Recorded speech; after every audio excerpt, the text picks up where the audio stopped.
Hey there, Eric Brown here. I thought I'd do a quick video on a vintage laptop I just recently picked up. It is a Compaq Armada. There is the model number. I'm not going to read it out, but I might post it in the description below if you don't want to pause the video and read it. It appears to be in physically really good shape for its age. Like I said, I just recently picked it up. Here is some of the Underside Info. Pause the video again if you want to read it. Normally these machines have a lot of wear and tear, especially on the hinges, but this machine really only seems to have one problem, which I'll show in a few minutes. It has all the standard rear ports. It actually has AC power input, 110 volts, so it has a internal inverter, or transformer, whatever you want to call it. Your standard docking station, VJ monitor, printer, and serial.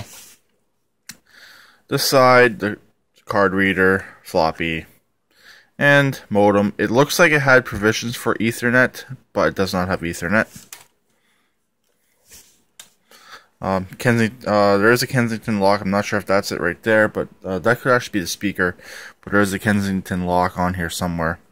The audio up and down. Here's your battery. A little bit more on the battery in a second. Just audio, headphones, mic, and your standard CD-ROM. I believe that there's your Kensington Lock. So I don't know if you can hear it or not, but that's what I paid for it right there. Sorry, the lighting in here kind of sucks right now. I actually got it for half that price because I had a discount card. Let me see if I can get it open with one hand. Kind of difficult with two side hinges. So you can see this machine is sitting here running with no power cord connected. This machine came with a good battery, which for a machine of this era is quite rare. Normally the battery would have been long since worn out on this machine. As you can see from the battery indicator, it's still showing a full charge. Let me see if I can find the mouse. And it says, I believe it said 90%. I think I'm getting the screensaver now. Yep, of course. There's a little bit of issues in the display. That's mainly the issues with it. I think the cable could be loose because if you move if you move the display too much, you'll lose the screen. As you can see, it's blinking in and out.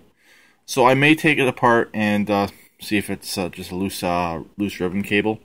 But as long as you hold it in the right spot, and yes, the display does stay where you put it, it will actually work fine.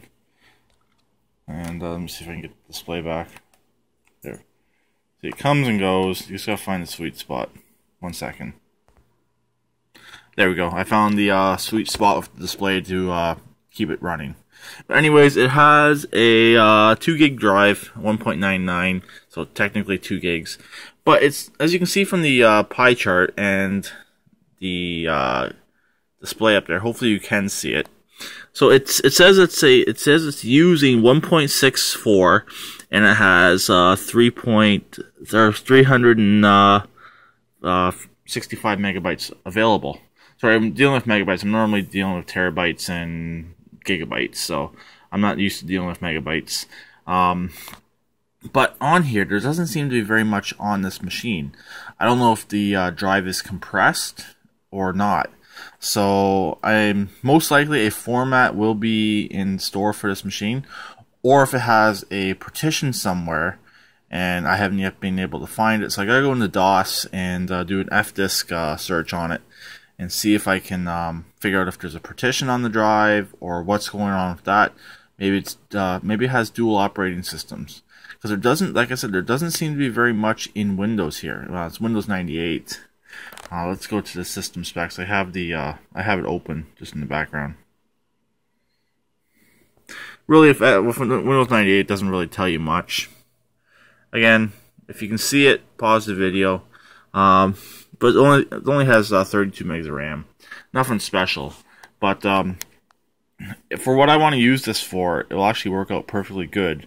I'm thinking about using this as a machine for my old vintage Windows 98 games.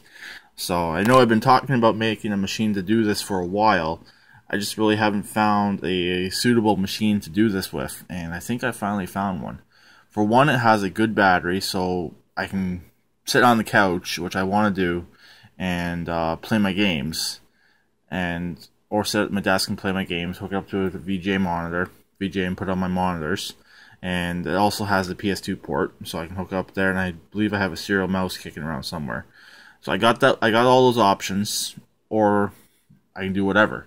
I can even sit up on a shelf and have it just as sitting there machine and have it running. So, but I gotta do some research and see what's taking up over a gig of hard drive space, because Windows 98 only takes up about, I don't even think it takes up 400 megs.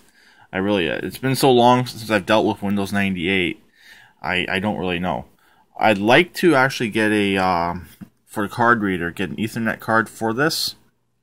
I know you can get the card that will go in, and then you have the little plug on it. I had an old vintage IBM not too long ago. It had the card reader, but did not have the cord that went with it for the Ethernet. But I don't even know what would necessarily work on the internet right now with a Windows 98 machine. I know not too many websites would work, so I don't really even know.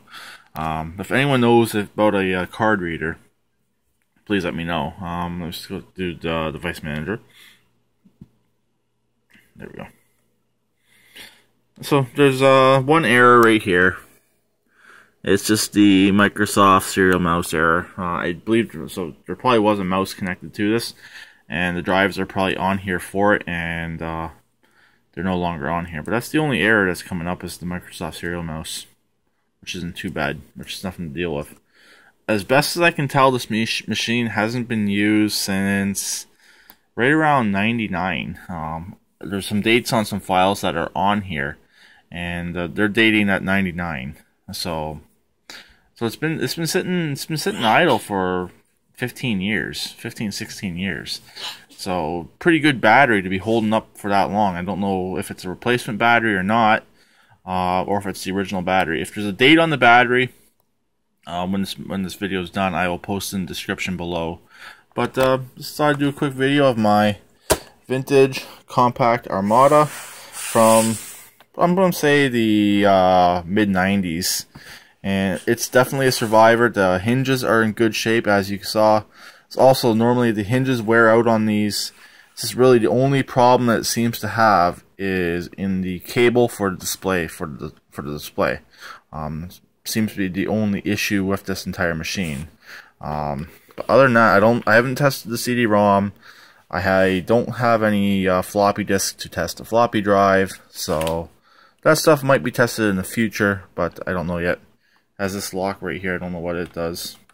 I just got this a couple weeks ago. I just haven't had a chance to make a video of it until now, since it's Canada Day. So got some time. I'm not going outside right away. I don't really have much I have to get done out there, so I guess that's pretty much it. So I'll talk to you later. Please keep it redneck like always, and please subscribe and comment.